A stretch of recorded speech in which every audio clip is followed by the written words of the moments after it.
Hey, what's going on, Pinal County? It's David Church here, bringing you another backstory, and we are talking football once again as the rankings for the first time this season have been released by the AIA, and it puts an interesting picture of where our teams stand right now when it comes to playoffs. Now, a little bit of a footnote here before we begin ranking some of where our teams stand right now. The AIA changed the playoff format for most of our conferences here, except for 3A. For now, 2A, 4A, and 5A have 24 teams getting qualified for the playoffs, with 3A sticking at that 16-team range. So let's take a quick look of where we're standing right now, starting with 5A. The top right now is number 21, Maricopa. Maricopa's had a pretty good season so far, so they're going to make that playoff range if the season ended right now.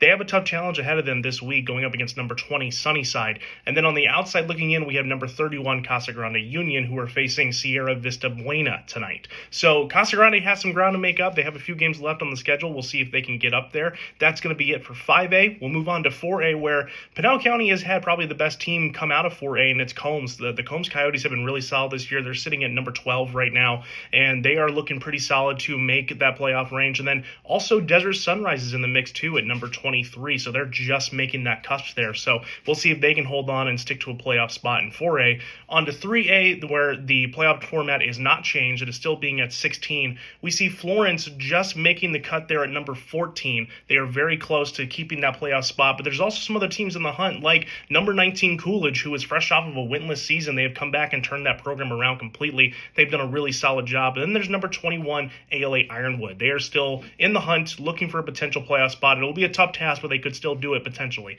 And then we have 2A, where it is one team really that is still in there. At number 17, we have Santa Cruz Valley. They're doing a really solid job over there, even with the injuries they've had. They've had a tough spell recently, but they're still doing a good job, and they're going up against Desert Christian tonight. So that's just a quick breakdown of where we stand right now when it comes to our rankings for our playoff teams, or potential playoff teams, I should say. We're going to keep looking at them for the rest of the season and see how they stack up, and we'll keep bringing you the best local sports content that we can, and we'll see you soon. We'll see you at the games. Have a good day.